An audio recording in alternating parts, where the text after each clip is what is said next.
Most weapons get patched out, nerfed, replaced, deprecated, moved to the archive. That's how it works. A new design comes along, the old one gets retired. Except the M1911 pistol was designed in 1911, standard US military sidearm for 74 years, still in every movie armory, every gun safe, every game loadout.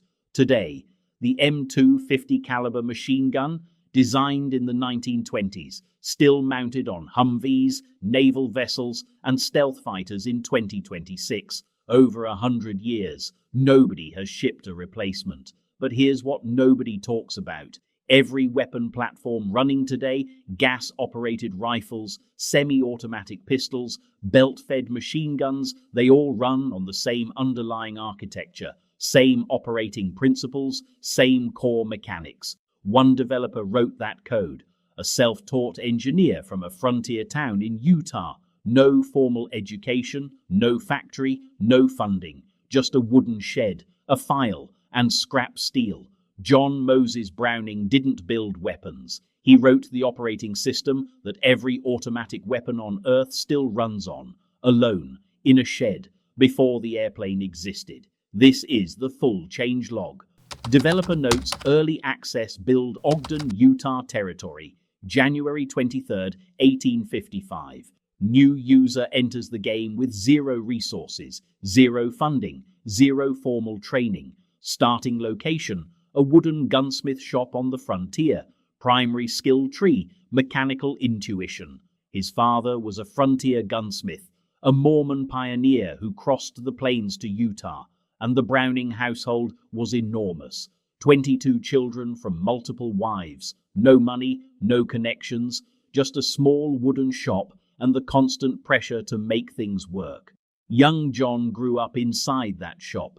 By age 7, he was filing metal, fitting parts, improvising solutions. This wasn't a hobby. In a frontier settlement, guns were tools. They had to function when they were dirty, frozen, or neglected. Failure meant starvation, or worse. Browning absorbed that early. Reliability over elegance, function over theory. By his early teens, he was building firearms from scrap. At 13, he constructed a working gun from leftover pieces in the shop. Not a toy. A real weapon that fired, cycled, and didn't explode. No engineering degree. No mathematics beyond what he needed. Just an obsessive, practical mind that understood how metal moved, how springs compressed, how leverage and timing could turn chaos into precision. By 1872, when Browning was 17, he and his brothers had taken over the family business. They called it Browning Brothers, a tiny operation in Ogden, building rifles one at a time. But Browning wasn't satisfied making one-offs. He was trying to solve something deeper.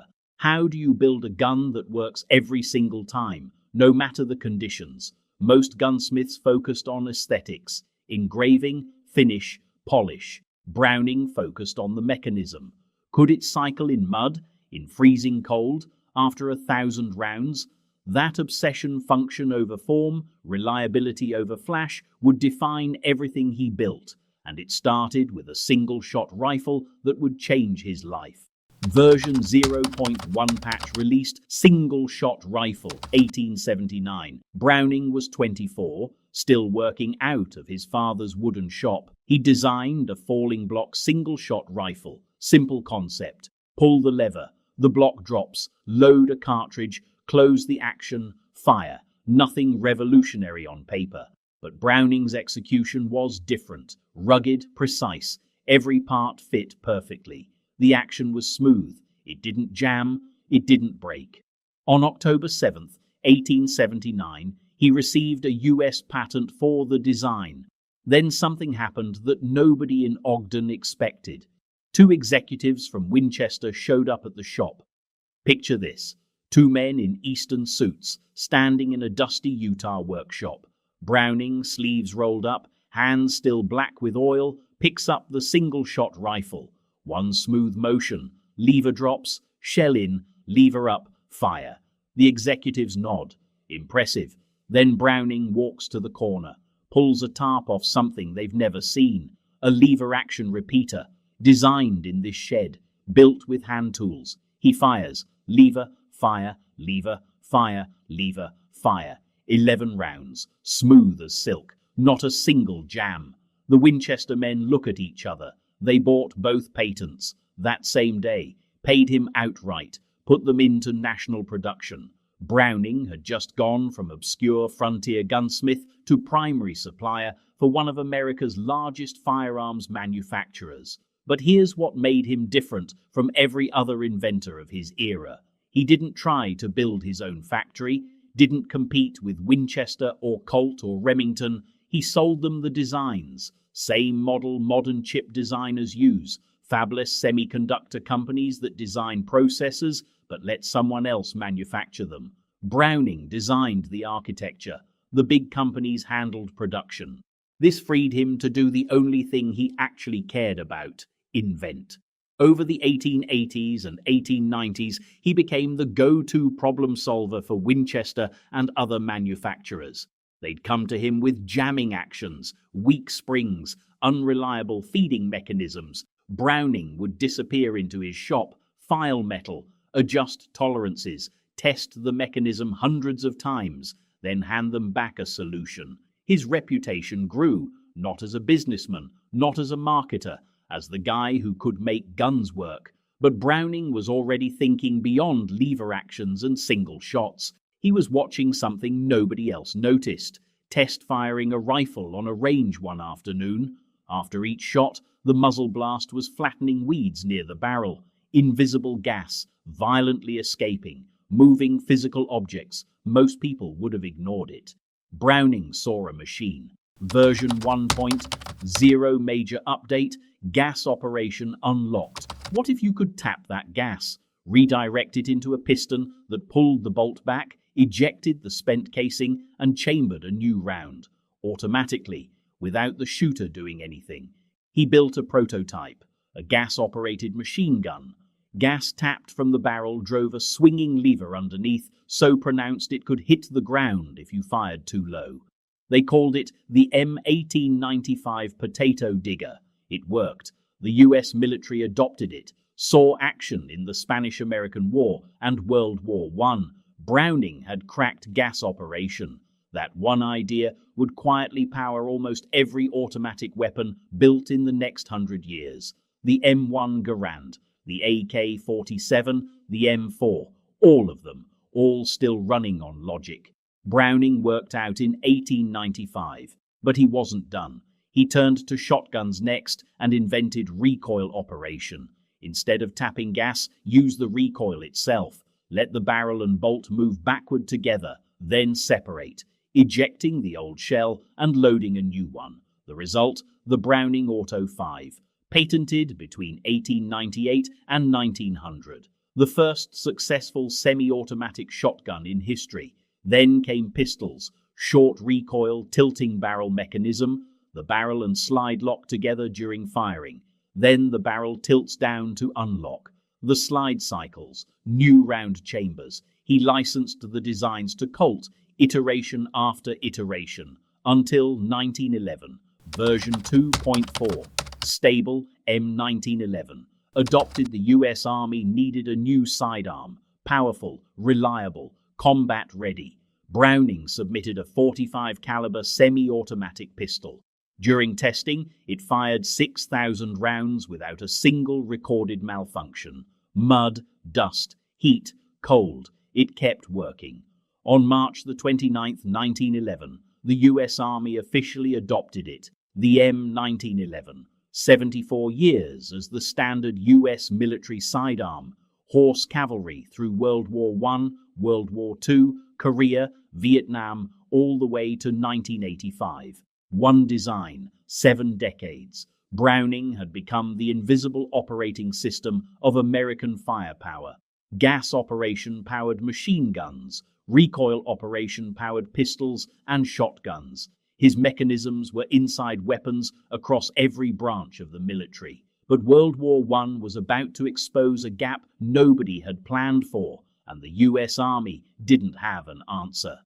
Critical threat detected, new unit class, required World War I, shattered the old rules. Static trench lines, barbed wire, machine gun nests. Infantry assaults meant crossing hundreds of yards of open ground under relentless fire. The problem? Existing automatic weapons were heavy. The Maxim, the Vickers, even Browning's own M1895, all required tripods, water cooling systems, dedicated crews. They provided suppressive fire, but they couldn't move with the assault. Soldiers crossing no man's land were still carrying bolt-action rifles, 5 rounds, manual cycling, against entrenched machine guns. It was a slaughter. The army needed portable automatic fire, a weapon one soldier could carry forward, firing on the move, walking fire. Browning also faced resistance at home. Conservative ordnance officers worried new automatic weapons might be captured and copied. Procurement moved slowly. Committees debated. Budgets stalled. Meanwhile, men were dying in France. Browning went back to the workbench. The challenge, light enough for one man to carry, powerful enough for sustained automatic fire, reliable enough for mud, blood, and cordite. Most engineers would have said pick 2. Browning picked all 3. Version 3.0 released Browning automatic rifle, 16 pounds, 20-round detachable magazine, 30-06 Springfield. The same cartridge used in standard infantry rifles, semi-automatic or fully automatic. Roughly 500 rounds per minute, designed to be fired from the hip, on the move, hosing down enemy trenches as soldiers advanced, walking fire, mobile suppression, a one-man gun emplacement. He called it the Browning automatic rifle, the BAR, patented 1917, adopted by the US Army in May 1918. By September, BARs were in frontline hands in France, Saint-Mihiel, Meuse-Argonne, the final brutal pushes of the war. American soldiers advanced through German barbed wire, firing from the hip. 20 rounds of sustained automatic fire before reloading. Enough to suppress a machine gun nest, clear a trench, break a counterattack. It worked exactly as designed. Reliable, portable, devastating. The BAR gave infantry squads something they'd never had. The ability to bring suppressive fire with them, not wait for it to catch up. But Browning wasn't finished. He still had one more build to ship. Version 4.0 expansion, heavy weapons class, the M1917, water-cooled, belt-fed, 30-06, sustained defensive fire, tripod-mounted, rock-solid, the M1919, air-cooled, lighter, more portable, still belt-fed, still devastating. And then the beast, the 50 caliber M2, Mar-Deuce, designed to punch through aircraft, armored vehicles, and fortifications. Belt-fed, air-cooled, firing a cartridge so powerful it could disable a truck engine from half a mile away. Browning had now engineered sustained fire at every scale: pistol, squad automatic, heavy machine gun. By World War II, his designs were everywhere, mounted on tanks, bolted to jeeps, in bomber turrets, on aircraft wings, in pillboxes. The M1911 armed officers, the BAR armed infantry squads. The M1919 provided suppressive fire. The M2 tore through everything. One man's mechanisms became the soundtrack of mid-century warfare, but Browning never saw it. Developer offline, November 26, 1926. Herstal, Belgium. Browning was at the Fabrique Nationale factory, working on a new pistol, what would become the Browning High Power, one of the most widely adopted 9mm pistols ever made, 71 years old, still at the workbench, still iterating. He suffered a heart attack, slumped over his drawings, pencil in hand. Browning died the way he lived, engineering the next weapon. The High Power went into production after his death, armed armies and police forces worldwide for decades. He didn't retire, didn't slow down, didn't stop. He worked until his heart stopped and the guns kept firing. Legacy build never deprecated, November 26, 1926. A telegram arrived in Ogden, Utah. John Moses Browning, dead at 71, heart attack at a Belgian factory. That same day, across the world, soldiers were cleaning M1911s. Crews were loading 50 cal M2s. Bar gunners were running drills. Browning had died, but his guns kept firing. They're still firing today.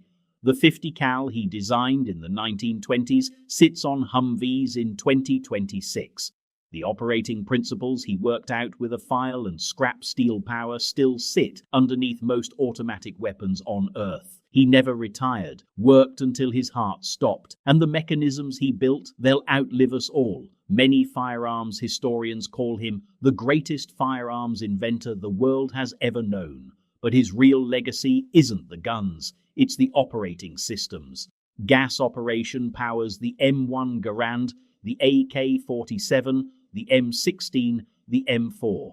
Recoil operation powers the M1911, the high power, and most modern semi-automatic pistols still manufactured today. He didn't just make guns, he wrote the rulebook for how automatic weapons work. The M2 50 cal has been in frontline service for over a century. A weapon designed before television is still ripping through targets in 2026. That's not a legacy. That's a build so stable nobody has ever found a reason to patch it out. He never built a giant factory, never became a household name like Edison or Ford, but open any modern gun. Look at how it cycles, how it feeds, how it locks. Somewhere in that mechanism you'll find his mind, still running on current servers, and that's why his name still matters. History remembers the generals, but the engineers who shaped how wars were actually fought, they disappear into the footnotes. This channel digs them back out. Subscribe if that's the story you're here for, and drop one answer in the comments. Should one person have this much influence over how humans fight? Next time, another engineer who changed warfare from the shadows.